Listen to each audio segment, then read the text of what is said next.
question? Maybe there are questions. Well, it's nice to see that still autotrophic denitrification is a subject of research. In my time it was on drinking water, but now on wastewater. So,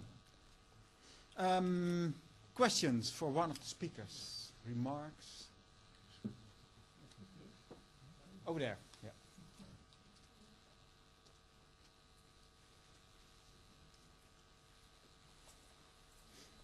I have a question for Mrs. Kampman. What is the C? I don't know your first name. How do you prevent in your concepts nitrite oxidation? Because you want denitrification with methane, nitrites, denitrification. Well, we haven't tested that in lab, but yeah, there's... Because you need very long sludge age to keep the bacteria, the denitrifying bacteria, in your system. But in the or is it in another reactor? Yeah, it's in another reactor. So first we have the Damo reactor, and then we have the nitrotation reactor, where oxygen is put in. You work on very low sludge ages in your aerobic system to wash out your nitrite oxidizers? Yes, probably. Oh, yeah. Okay, understand. Other questions? It's too late, I think. Maybe I have a question for you. You measured the capacity of 36 milligram N per liter per day, I think, and that was also seen in literature. And you still think you can reach a higher value? Have you some ideas how to manage that? Well, the process is actually a very exothermic process. So the energy you can gain by converting methane with nitrite is almost as high as with oxygen. But so far the growth rates have been much lower, and we expect it is due to some missing growth factors. And which one? Yeah, there can be many. But yeah, the methane oxidation is probably the rate limiting step. So I think we have to look at that level, how to increase the methane oxidation to methanol. Thank you. Other questions? Well, I might have another one for you, from Water. It's I was wondering, because I thought you also mentioned that you got some nitrate production in your nitrification reaction, or did you not? It was really only nitrite. Well, I haven't operated a nitrotation reactor. I only used this Damo process in which I convert methane and nitrite. Okay, so you did not, you only added nitrite, but you did not produce it by nitrification, or partial nitrification. No. But in your concept, I think you want to do that. Yes, you want to have partial nitrification. Is it very critical that you don't have nitrate production then? Or is it not crucial? Well, for the effluent quality, it is important. For the but for your demo bacteria? Yeah, for the bacteria, it doesn't matter. It does not matter. They can also grow on nitrate. No, they didn't do anything with it. Okay. Yeah. Okay, that's the question for you. And then I have one for Arnold, if I may. Yes. We said that sulfite is inhibiting your Anamox bacteria. Do you have any idea how that works? Why it is so inhibiting? Because I hear that more often for other bacteria as well. No, I don't know how they are inhibited, but I think you can prevent it by acclimatizing and having all the bacteria which are removing the sulfite and oxidizing that. So then I think you can come over it. But it is experienced in Doc Haaf, I believe. They told that when they have two anoxic conditions without nitrate, and then you get the production of hydrogen sulfide, and that is killing the product, and it's over and out. Yeah, because you also read this about ammonia oxidizing bacteria. Clear, I know. So, yeah. I know that because when we started at Gisselkades, we had that experience, but when you slightly acclimatize it, it's over, because then the sulfide will be oxidized faster. And most likely the nitrifiers can afford also a little bit, and also with the Anamox process, I think it's possible to prevent it. And to make the system resilient to that. questions? Well, maybe one question for the outro. No, go ahead. may I put a question to Mr. Dekker? Yeah. Because you told when you don't add iron to your, you showed a balance for, I believe it was for Enschede, I believe you told Hengelo. of Hengelo. There you make a sulfur balance. There's a lot of sulfite in your sludge. So if you don't add iron, don't you have done enough sulfite in the gas to produce your process? Because that's much more. Yeah, well, the most sulfur is fixed by biological processes, and then there's an additional fixation by iron, and there's also some iron in the influent of wastewater treatment plants. So my idea is, please don't add iron to a digester, and treat the biogas, and maybe then there's some sulfite also in the aqueous phase, which can be used for denitrification. Yes. Yeah, but how much is that? How much? Because there's also a lot of, because then there's a lot of sulfur also already in your sludge. So by adding no iron, you cannot get rid of all the iron in the sludge. That's my question. Because the cost at the incineration you will have still then. If you understand, now they are adding iron. Yeah. To fix also the to reduce the H2S in the biogas. Yeah. But that's not all the sulfur which is bound in the sludge. No. No. So you can never reduce the cost considerably at the incineration plant, because they have they will always have Not considerably, but only the operational costs are already about €2 per kilogram. So that's the cost you really can save. For each kilogram you send less to the incineration plant, you save that. And that's also what we compared in the cost calculation. Only the cost you can save, not the total cost of, because you still have to put all the equipment there at the incineration plant to remove sulfur if it's there. Okay.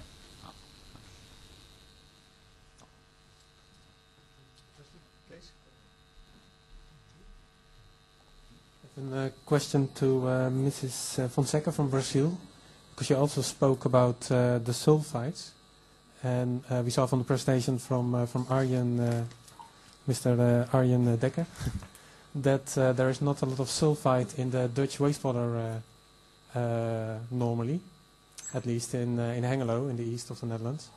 And I was wondering where your sulfite is coming from then.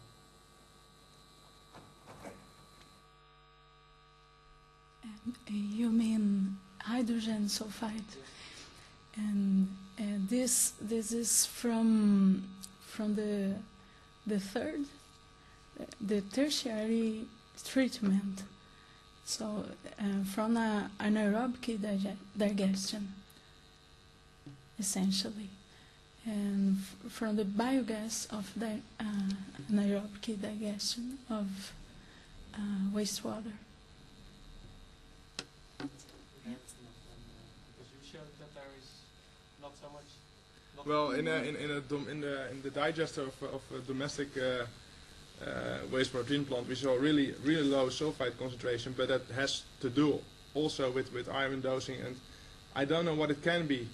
Well, I know there are sometimes biogas sulfite concentration biogas of 1500 ppm or higher are measured, and here we talked about 100.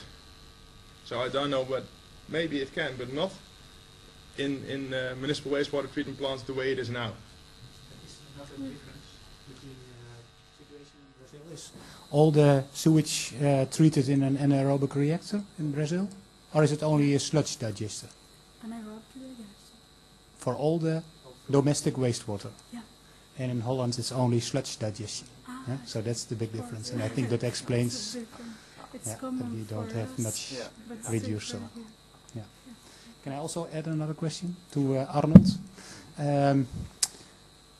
I didn't get completely the message of your speech, but do you say that the denitrifying Anamox is more energy efficient than a normal Anamox system? Or is that not true? No, I think there's a little difference between it. It is, the aim of this is more to reduce. If you have normal Anamox, you will get some nitrate in your effluent. Yeah. Because about 10% of your total nitrogen input is ending up as nitrate. And by having a little bypass, you can reduce that nitrate also and using that for the production of nitrite, and then so you get less nitrate in your effluent. Okay, so you have a separate reactor No, for denitrification? no, it's a tandem system. You only are bypassing a small amount of the influent in the first reactor to the second one. That's what you're doing. Okay. Bypassing some COD or sulfite containing liquor to the Anamox reactor, which we call the Amox reactor, but that's make no sense. And then you are reducing the amount of nitrate in your effluent. Okay, that's the big advantage. Yeah. And I have also a suggestion to the people here and also the investigators you did, because I think when you want to use sulfite for denitrification and you have not enough sulfite, you can also go to a partial denitrification to nitrite and then oxidize the nitrate with ammonium. That's a step. Yeah. Step further. Yes. Okay. You have a question?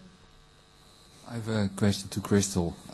You work with a bacteria with a very low growth rate. And my question is, didn't we catch the wrong organism? Should we not try to catch a fast-growing organism that can do this trick? And what are the chances that we could find such an organism somewhere in nature or whatever? Well, I think one of the reasons that the bacterium grows that slow is because we don't know the right, well, especially medium composition. And yeah, the reaction is so, bacteria can get so much energy from it that the chances are quite high that there are more, but so far people haven't been able to cultivate them. So the most important thing is in fact to find why we find this limitation, this leveling off, because there is somehow a mechanism going on which blocks the energy flow for that organism. As soon as we find that, then we understand how it works, and maybe we can then search for better organisms that can do this trick and have a much more efficient process. But the thing is that most enrichment studies are performed in these small serum bottles with the black rubber stoppers on top of them, and those are toxic to apparently more methanotros, but they're really toxic to these organisms. So maybe that's one reason that they have never been enriched before and that there are not more species so far. So if you would recommend future research, you would say first try to resolve this mechanism and then start hunting for better organisms. Yeah, if they are required. Yeah, okay. Maybe another question also to Arnold. So we have now all kind of different technologies presented using different ways to remove nitrogen from the water cycle. And you promote, of course, your process, and Crystal is working on a new process. And but could you give a statement what say between now and 5 years the more optimal nitrogen removal process will be? We will start using in water treatment. Now, it's difficult to predict. I think at Dokhaven they are now investigating the cold Anamox, but I think Anamox made a good option, because there are a lot of applications already, and what you only see, there are different technological processes, but there are the process is obvious. I think in Anamox, I would, sorry for Cynthia, but I guess using methane for denitrification, I would prefer. She better could use Anamox, I think. May I add something? Yes, please. Well, the idea is that in the effluent we have both methane and nitrogen, and both have to be removed. So if you have only nitrogen, it could very well be that Anamox is the better process. But if you also have methane there. Yes, but if you look to the balance, because I've understood there's not so much, the solubility of methane is about a few milligrams per liter, while you have how much ammonium you have. That's much higher, I guess. So you don't get it all away, the ammonium of you cannot remove all the ammonium with the methane. You have to add more methane also from your biogas. I guess. let's call it the worst case scenario for the Netherlands. So it's a waste with a temperature of 20 degrees Celsius and nitrogen concentration of 60 milligrams. Then the dissolved methane still can account for 70% of the nitrogen removal. 70. Yeah, 70, 75. Yeah, so that's quite a lot. And maybe the part that's missing you can add by dissolving a bit of biomass. Biogas. Okay. I think this debate is not yet over. Processes in different conditions. Final question Add sulfur from the biogas. for this afternoon. Okay, then I will close this session.